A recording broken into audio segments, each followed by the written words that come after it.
Assalamu alaikum. Al-Quds fell under British occupation at the beginning of the 20th century, and all of Palestine fell under British control. This happened under the cover of what they call the British Mandate over Palestine by the decision of the League of Nations. So what is this mandate? After the defeat of the Central Powers led by Germany in World War I, the League of Nations issued on September 11, 1922, a mandate instrument entrusting Britain with the management of the affairs of Palestine, which was in fact part of its share in the Sykes-Picot Agreement that divided the region between it and France after the dismantling of the Ottoman Empire.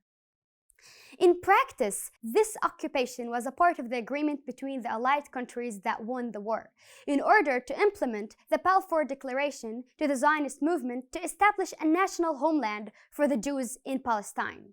So the handing of Palestine over to Britain was not just an ordinary occupation, but rather it was part of a plan whose results we see to this day. The concern of the League of Nations and the United Nations later was not the management of the affairs of Palestine, but rather the actual preparation to enable the Zionist project to establish a national homeland for the Jews.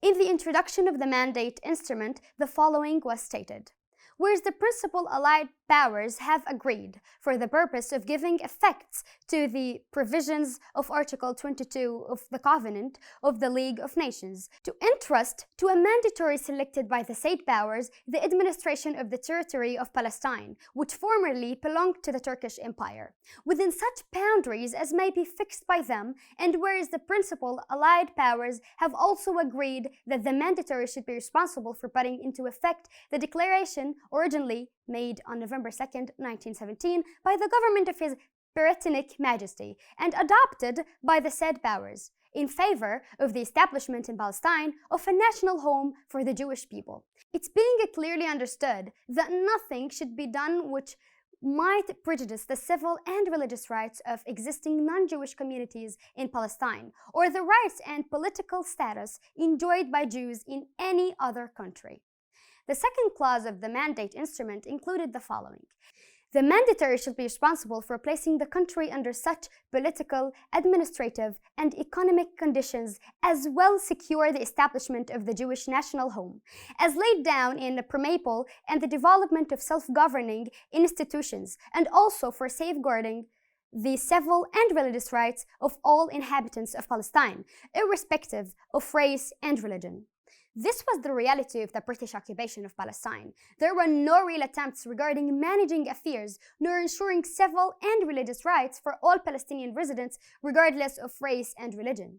It is funny to read promises about guaranteeing rights regardless of race and religion, while you find that from the first moment of the British occupation, people of the other race and religion, that is, the Palestinians, were under the hammer of the occupation, their rights and lands being plundered from them little by little until they were all handed over to the Zionist project.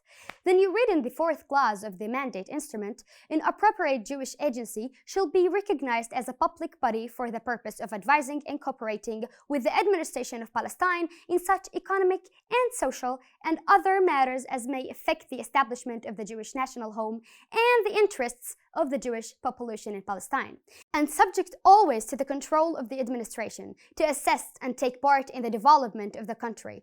It shall take steps in consultation with His Britannic Majesty's government to secure the cooperation of all Jews who are willing to assist in the establishment of the Jewish national home. Then, in the sixth clause, the administration of Palestine, while ensuring that the rights and positions of other sections of the population are not prejudiced, shall facilitate Jewish immigration under suitable conditions. And then, in the seventh clause, the administration of Palestine shall be responsible for enacting a nationality law. There shall be included in this law provisions framed so as to facilitate the acquisition of Palestinian citizenship by Jews who take up their permanent residence in Palestine. Gentlemen, that's not all. If you read the entire text of the mandate, with its 28 articles, you will find that it was drafted for one purpose only: not to manage the affairs of Palestine, but to occupy it in order to enable the Zionist movement to establish a national homeland for the Jews. This is how history should be read. A fair person cannot say otherwise. Read the text of the mandate and inform me if you find mention of the Palestinian people or the indigenous people of the country. They are just other sects with civil and religious rights, nothing more. This was the worst page in what we might call the Game of Nations. It really wasn't just a game. It was a conspiracy, an infernal plan imposed by the colonial powers. Where was Al-Quds amid these details? Of course, colonial and Zionist ambitions toward Al-Quds were also present in the mandate. Jerusalem represented the greatest goal for them, which if it's not achieved, nothing will be achieved for them. Clause 14 states, a special commission shall be appointed by the mandatory to study, define, and determine the rights and claims in connection with the holy places and the rights and claims relating the different religions, communities in Palestine.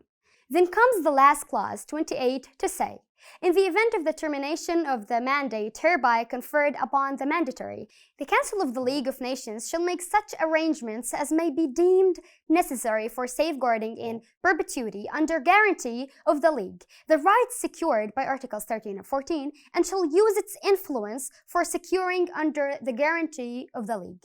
This clearly means granting the Jews' rights in the holy places, especially in Al-Quds.